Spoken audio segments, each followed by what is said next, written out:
네, 안녕하세요. 주식은 역시 기리기리새 기리씨입니다. 안녕하세요, 여러분들. 자, 어느덧 11월이 출발한 지 벌써 며칠째가 되었고, 그리고 수능이 11일밖에 남지 않았습니다. 시간 진짜 빠르다는 걸 또 한 번 더 느끼는데, 그리고 그 사이에 증시도 꽤나 반등을 하고 있죠. 자, 이번 주에도 더 반등을 할 수 있는지, 그리고 이번 주에는 또 어떤 뉴스가 있는지, 그런 것들을 꼼꼼하게 공부해보도록 하겠습니다. 매주 일요일마다 돌아오는 그 시간입니다. 매주 기리과 함께, 오늘도 함께 같이 공부하도록 하겠습니다. 같이 공부하시죠. 렛츠 기릿!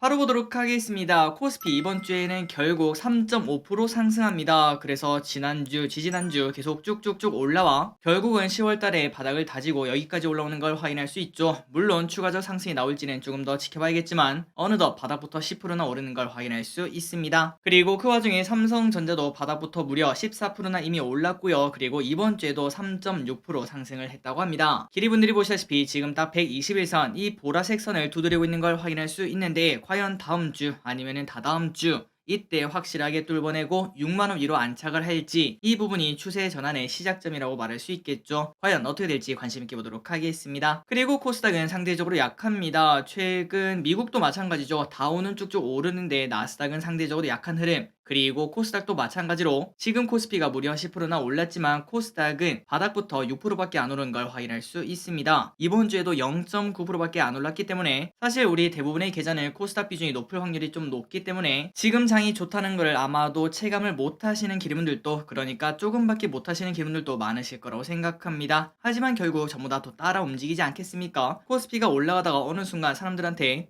야 잠깐 코스피 좀 너무 많이 올랐다. 그런데 코스닥 얘들은 아직까지 저 바닥이네. 그러면 얘들도 올라가야지. 상대적으로 싸 보인다는 그런 효과가 나온다는 거겠죠. 그때부터는 또 코스닥이 급등하는 흐름이 나올 수 있기 때문에 이런 부분을 생각을 하면서 지금 잠시 주춤거리더라도 내가 가지고 있는 주식에 확신이 있다면 그냥 들고 계시는 게 더 좋은 결과를 줄 확률이 높을 것 같습니다. 꼭 좋은 결과 있기를 바라도록 할게요. 그리고 코스피 매도를 보면은 외국인의 매수가 계속 들어오고 있습니다. 그 반면 연기금은 최근 들어 살짝 매수하는 모습을 나타냈지만 그런데 아직까지도 매도 일색이라고 볼 수 있겠죠. 이 흐름이 계속 이어지는지 연기금은 다시 플러스로 돌아서는지 이 부분을 관심 있게 보도록 하겠습니다. 환율이랑 유가를 보도록 하겠습니다. 환율이 많이 떨어졌습니다. 1411원, 1400원을 깨고 내려갈까요? 그리고 WTI 어느덧 92.61달러까지 올라왔습니다. 겨울이 되면 100달러를 본다던데 그 이야기가 사실인지 봐야 될 것 같습니다. 최근 한 달간 선물 옵션을 보도록 하겠습니다. 외국인이 처음에는 좀 매도하나 싶더니 슬금슬금 매수량을 늘리고 있죠. 하지만 그 반면 콜옵션은 이렇게 매도량을 조금 크게 늘리고 있어서 외국인은 이제 더 이상 올라가는 걸 좀 경계하는 거 아닌가, 단기적인 조정 가능성을 보는 거 아닌가 라는 생각해 볼 수 있습니다. 그리고 그와 동시에 풋옵션을 크게 샀다면 조금 더 걱정이 나왔겠지만 그런데 풋옵션은 여전히 매도하는 걸 봤을 때 아마도 그냥 가두리 양식 정도 단기 조정 정도를 예상하는 것 같습니다. 다음으로 미국 시장을 보도록 하겠습니다. 금요일날 미국장이 상승 마감했죠. 그래서 우리도 일단 상승 출발할 것 같은데 다우 1.2%, 나스닥 1.2%, S&P 500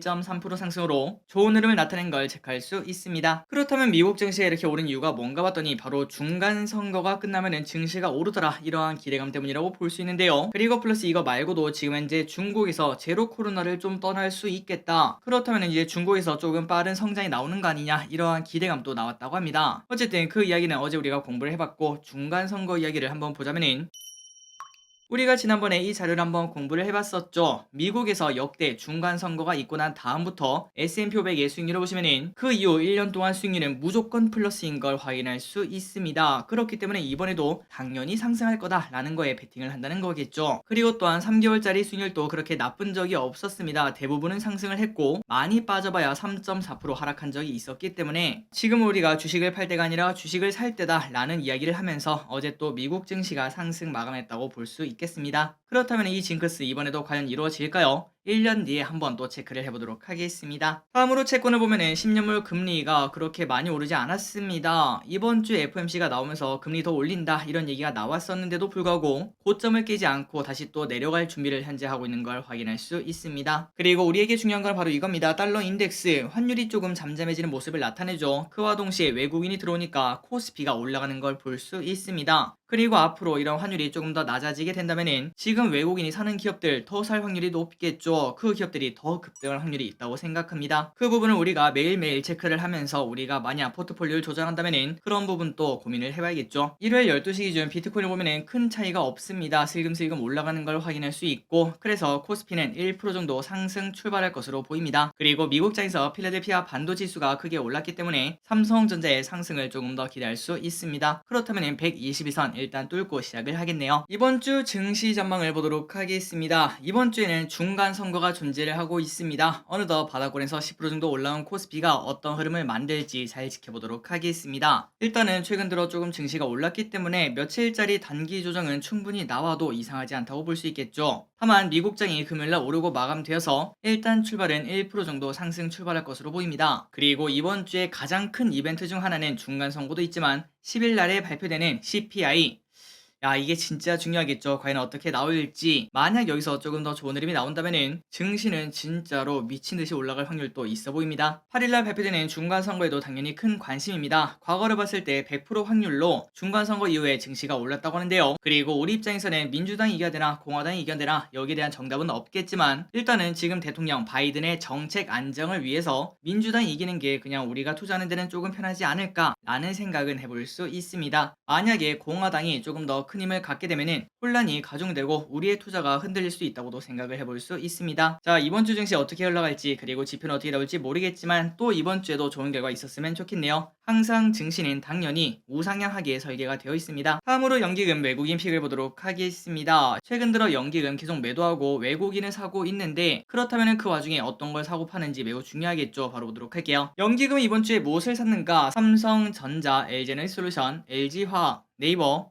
포스코홀딩스, NC소프트, 아모레퍼시픽, 삼성전자우, FNF, 고려아연, SK이노베이션 등등등 이런 기업을 크게 매수하고 있습니다. 그리고 외국인은 삼성전자, LG엔솔, 삼성SDI, 하나솔루션, LG화학, 현대모비스, 포스코케미칼, KTNG, LIG넥스원, 삼성전기 위 기업들을 크게 매수하는 걸 볼 수 있고, 일단 시가총액 상위 종목과 그리고 2차전지에 크게 들어가는 걸 확인할 수 있습니다. 그 반면 개인분들은 지금 현재 무엇을 사는가? 보통은 떨어지는 기업들을 주주반다고 볼 수 있겠죠. 일단 고버스를 가장 많이 샀네요. 개인분들은 증시가 이렇게 오르는 게 마음에 안 드나 봅니다. 그리고 호텔신라, 현대차, 두산에너빌리티, 기아, LG노텍, 카카오, SK하이닉스, 에코프로비엠, 에코프로 이런 기업들을 사고 있습니다. 이번 주에 어떤 일이 있었는지 복습 빠르게 보도록 하겠습니다. 월요일입니다. 브라질 대통령이 바뀌었죠. 자, 이게 일주일밖에 안 됐다고 합니다. 뭔가 기억에서는 한 2, 3주 된 것 같은데, 원래 대통령은 보우소나루 우파였는데 이번에는 옛날에 2번이나 했던 좌파 대통령인 룰라가 당선이 되었다고 합니다. 그리고 중국에서는 폭스콘 아이폰 생산 공장이 난리라고 하죠. 그래서 결국 봉쇄가 되었다고 하는데, 그러한 영향으로 애플의 주가도 최근 들어 빠지기도 했죠. 과연 이 영향이 어디까지 갈지 봐야 될 것 같습니다. 화요일입니다. 폴란드에 원전을 수출하기로 하는 양해각서를 체결을 하면서 원전 관련주가 진짜 급등하는 모습을 나타냈었습니다. 앞으로도 더 많은 원전 수주가 있었으면 좋겠네요. 그리고 10월달에 다우가 미쳤었다고 합니다. 나스닥은 크게 오르지 않았는데 다우가 무려 13.95%나 상승해서 1976년 이후 처음으로 가장 큰 상승이라고 합니다. 그러니까 뭔가 의미가 없다고 말할 수가 없을 것 같은데, 일단 지금 투자자들 사이에서는 성장주에 대한 실적 기대감이 조금은 부셔졌고, 그런데 그 반면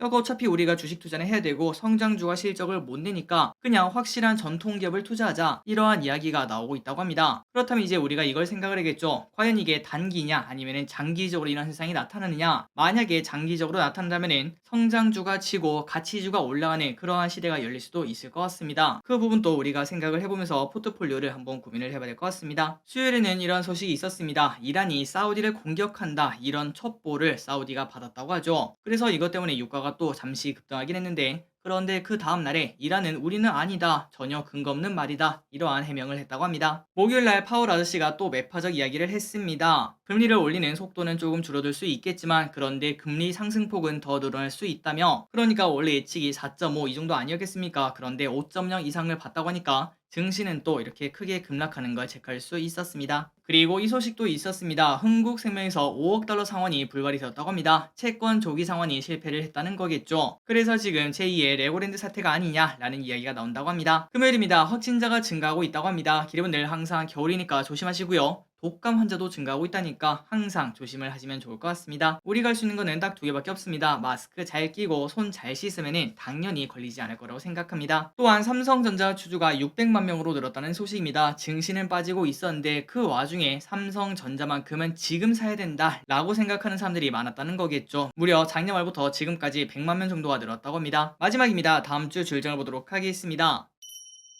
월요일입니다. COP27 제27차 유엔 기후변화 협약 당사국 총회가 있다고 합니다. 친환경에 관련된 기업이 어떻게 흘러가는지 봐야 될 것 같습니다. 삼양식품 라면값이 9.7% 인상이 됩니다. 화요일입니다. 미국 중간선거가 있습니다. 미국에서 면역 항암학회가 열린다고 합니다. 네오 이뮨텍, 지시셀, ST큐브 등 신약 임상 결과가 소개가 된다고 합니다. 삼성 AI 포럼이 이틀간 열립니다. SK테크 서밋이 이틀간 열립니다. 여기서는 SK그룹의 AI, 반도체, 머신러닝, 메타버스 등 기술이 발표가 된다고 합니다. 수요일에는 인공지능 국제산업전이 열립니다. 대구에서 3일간 열린다고 하니까 참고하시면 될 것 같고, 중국 10월 생산자 소비자 물가지수가 발표, 목요일에는 가장 중요하죠. 미국 10월 CPI가 발표가 됩니다. MSCI 반기 리뷰가 기다리고 있습니다. 그리고 우리나라 옵션 만기이기도 합니다. 어몽어스 VR 버전이 출시가 된다는 소식. 과연 이게 엄청난 인기를 끈다면 또 VR, 그 다음에 메타버스 여기에 대한 관심이 높아질 수 있겠죠. 금요일입니다. 중국 광군제가 열리며 마지막으로 달력을 끝내보도록 하겠습니다. 여러분들이 직접 이렇게 확인하시면 될 것 같고, 그 다음에 또 실적 발표 기업들이 꽤나 있는데요. 중요한 기업을 몇 가지만 말씀드리자면 월요일에는 네이버가 실적 발표가 있고,